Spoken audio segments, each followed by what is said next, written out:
공부하는 학생 선수 학습권에 대해서 발표하게 될 원광대학교 황정현입니다. 인간이라면 누구에게나 인정되는 보편적 권리인 인권과 그리고 모든 국민은 능력에 따라 균등하게 교육받을 권리를 지닌다라고 하는 우리 헌법 31조 1항 사이에서 오늘 우리는 학생 선수를 생각해 볼 수 있는 시간을 갖도록 하겠습니다. 2000년대 초반 교육부는 대회 입상 실적만을 쫓아 학생임에도 불구하고 학업은 뒷전으로 그리고 훈련에만 내몰린 학교 운동부의 현실을 개선하기 위해서 사실 그때 당시에는 어떤 학생 선수라고 하는 공식적인 명칭보다는 운동부 혹은 특기생이라고 하는 명칭이 지배적이었죠.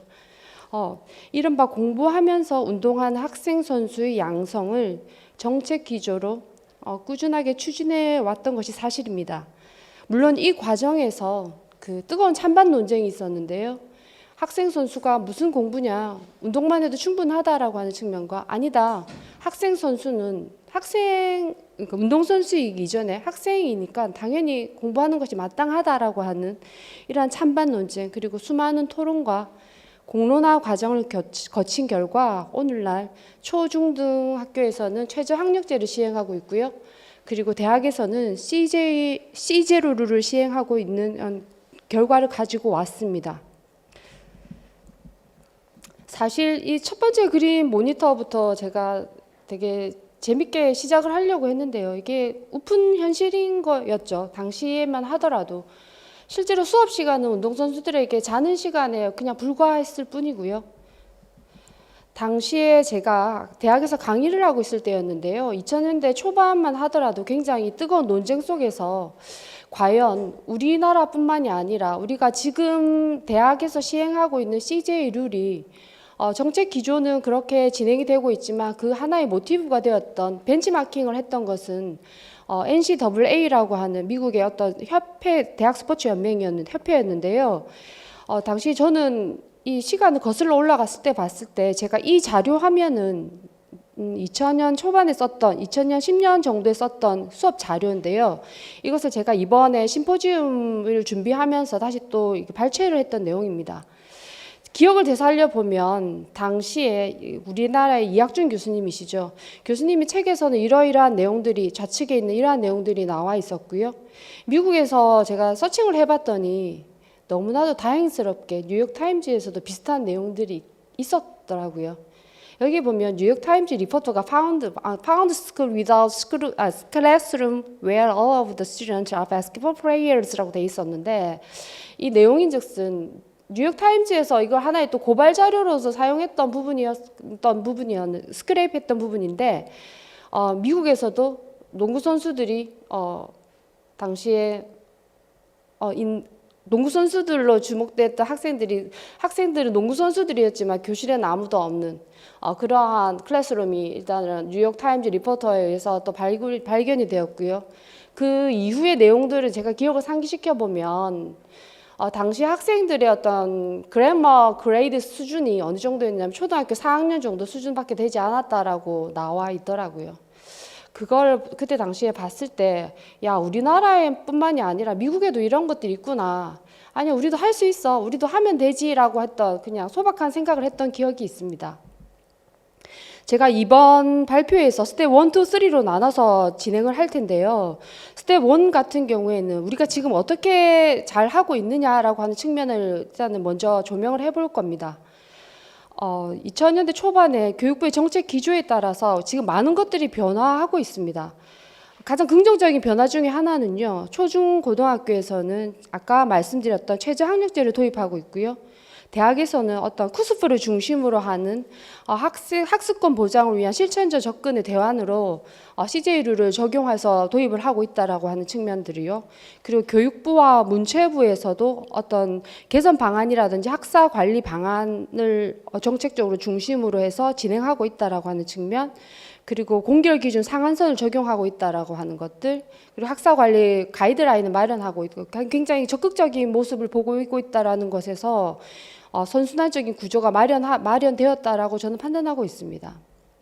특히 대학 스포츠 협의회라고 하는 쿠스프를 중심으로 해서는 운동선수들의 학습권을 위해서 크게 세 가지 측면에서 진행 중에 있습니다.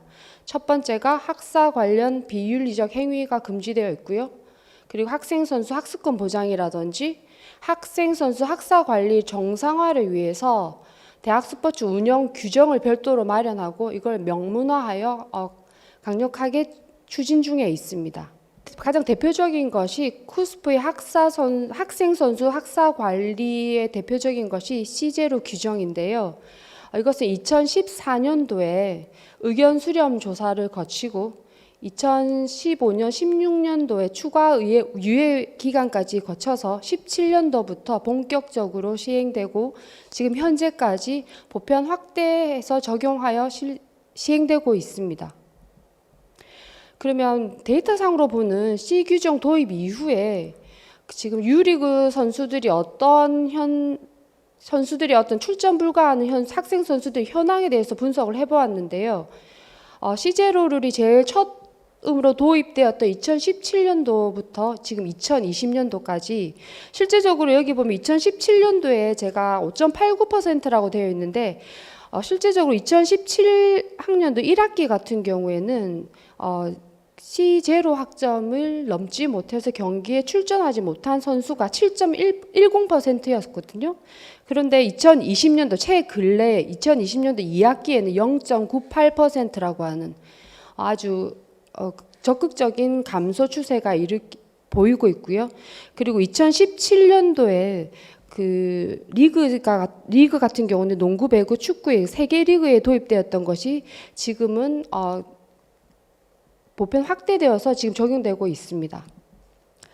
스텝 2에서는 그러면 학생 선수 학습권을 위한 추진 과제가 무엇이냐라고 하는 어떤 우리가 조금 더 적극적인 관점에서 조금 해명을 해보면 물론 첫 번째, 두 번째, 세 번째, 네 번째로 구성을 했는데요. 첫 번째 같은 경우는 학생 선수가 최저 학력 기준에 도달할 수 있는 학사 관리 지원 프로그램이 그전에까지는 적용이 되고 도입을 했더라면 이제는 활용을 조금 더 보편화시키고 확대시키는 관점에서 추진 과제라고 설명할 수 있고요.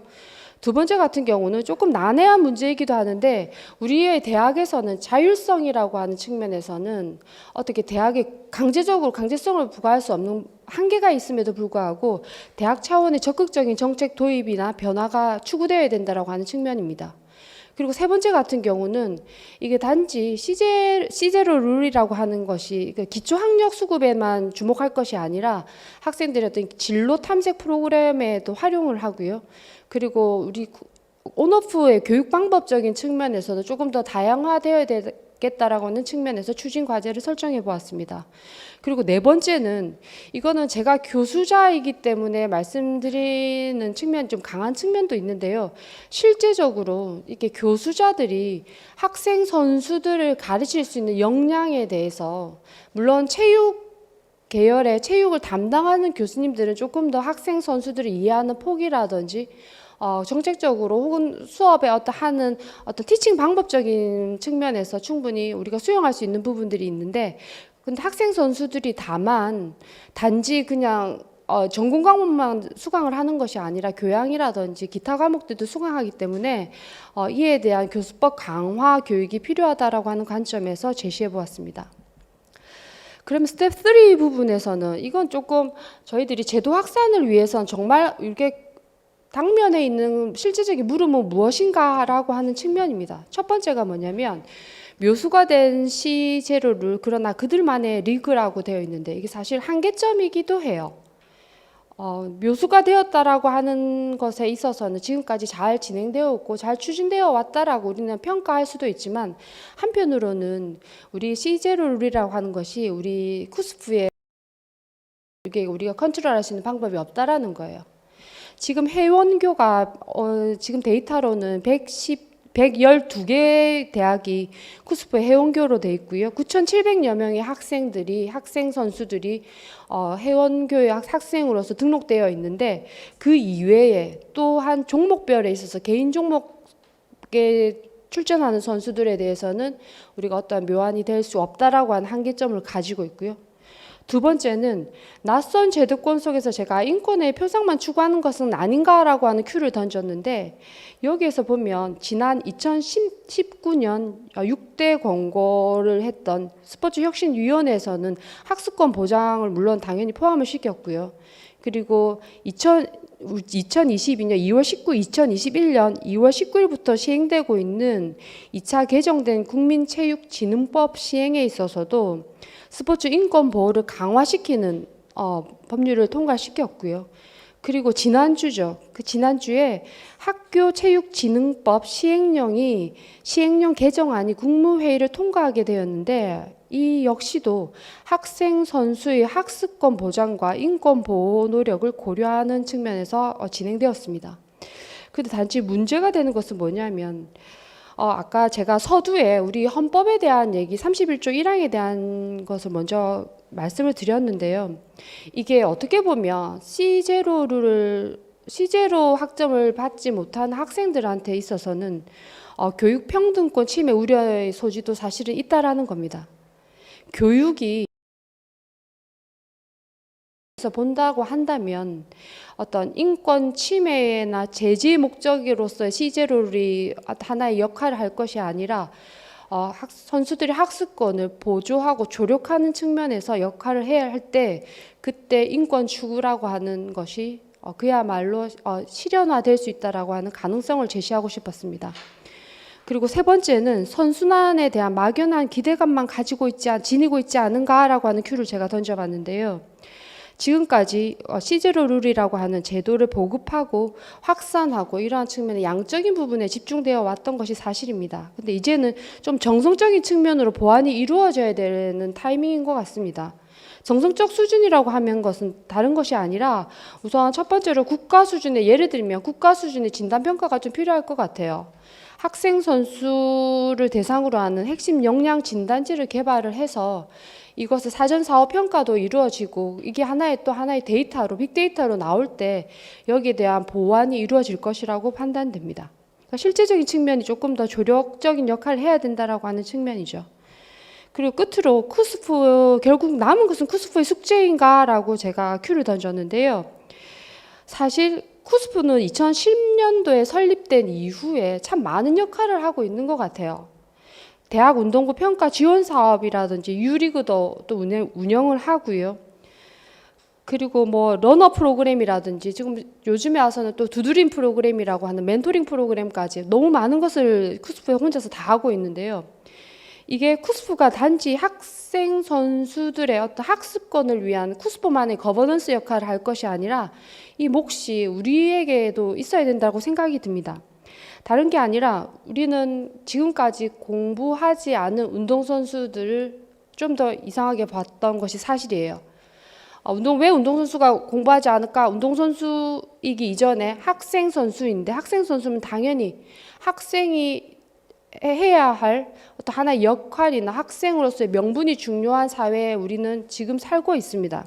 근데 다만 이것뿐만이 아니라 우리는 또 다른 한편의 관점에서는 운동하지 않는 일반 학생 선수가 조금 더 이상해 보이는, 그래서 그들에게 대한 어떤 하나의 대안이나 조치도 필요한 것 같은 어떤 이분법적으로 분리되어 있는 것 같아요. 근데 이러한 부분들이 공존할 수 있는 방향성을 고려할 때 이건 단지 쿠스프만의 숙제가 아니라 대한민국 이 땅에 살고 있는 우리들의 숙제라고 생각이 듭니다.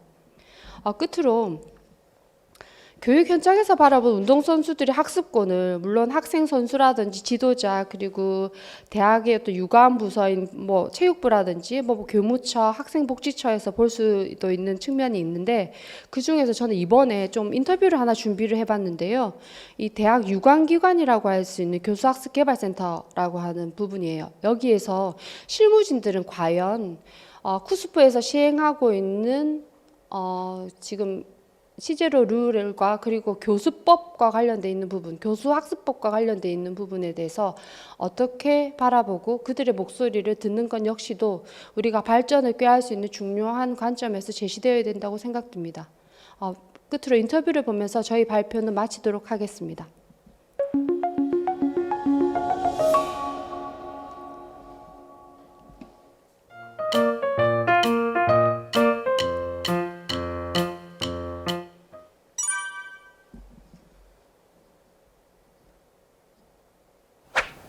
학생 선수들을 위해서 시행하고 있는 쿠스프에서의 멘토링, 더블 튜터링, 튜터링 프로그램들은 회원교에 확대되어 시행된다라면은 학생들에게 좋은 영향력을 줄 거라고 생각합니다. 일반적으로 튜터링 프로그램을 진행하고 있는 우리 부서에서는 이런 튜터링 프로그램을 시행을 할 때 역량 진단이라고 하는 개념을 도입하여 시행하고 있습니다. 역량 진단은 사전과 사후 검사를 시행을 통해서 진행하고 있는데요. 역량 진단을 시행하는 가장 큰 이유는 첫 번째는 튜터링 프로그램을 통해서 어느 정도 학생들에게 성과를 나타내어 주었는가를 확인할 수 있고, 두 번째는 역량 진단이라는 과정을 통해서 학생 선수가 가지고 있는 여러 역량 중에 어느 부분이 약한지를 볼 수 있기 때문입니다.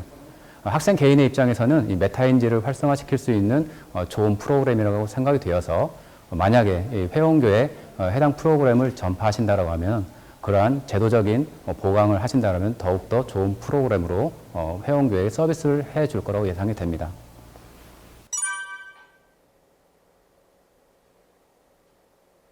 네, 쿠스프에서는 학생 선수들을 위한 다양한 학업 증진 프로그램들을 고민하고 있는 걸로 알고 있습니다. 해당 프로그램이 시너지를 내기 위해서는 체육계에 종사하고 있는 교수님들 외에 일반 교수님들의 관심도 필요하다고 생각합니다. 이러한 학생 선수들에 대한 불이익을 막기 위해서 제도적으로는 학생 선수들이 대학 리그 같은 운동 경기를 통해서 발생하는 손실을 결석을 출석으로 인정해주고 있는 제도를 시행하고 있지만, 실질적으로 학생들이 그 운동으로 인해서 학습해야 할 학습본에 대해서는 부족한 게 사실입니다. 이러한 것들은 대학에서는 관련 분야의 교수님들의 경우는 재학습을 활성화시키기 위해서 인터넷 강의 매체를 활용하거나 무크 컨텐츠를 활용하거나 하는 전략들을 많이 고민하시고 우리 CTL에 노크를 하시는 교수님들을 많이 볼 수 있었습니다. 하지만 운동선수들이 받고 있는 강좌는 비단 관련 분야만 있는 게 아니라 일반 교과까지도 많이 폭넓게 포진하고 있기 때문에 일반 교과 교수님들까지도 참여가 필요하다고 생각이 됩니다.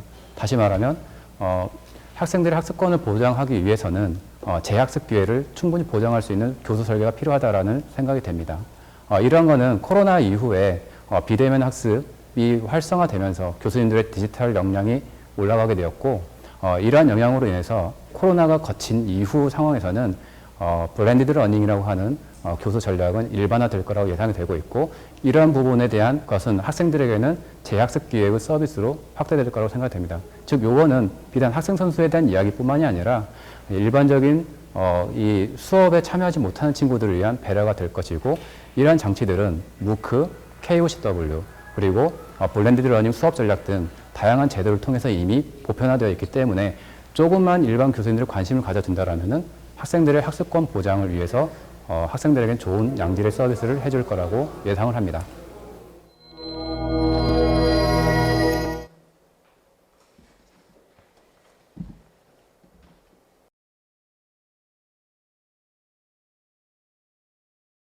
네, 황정현 교수님 감사합니다. 공관 학생 선수 학습권에 대해서 자세하게 또 원광대학교의 사례를 들어서 말씀해 주셨습니다. 감사합니다.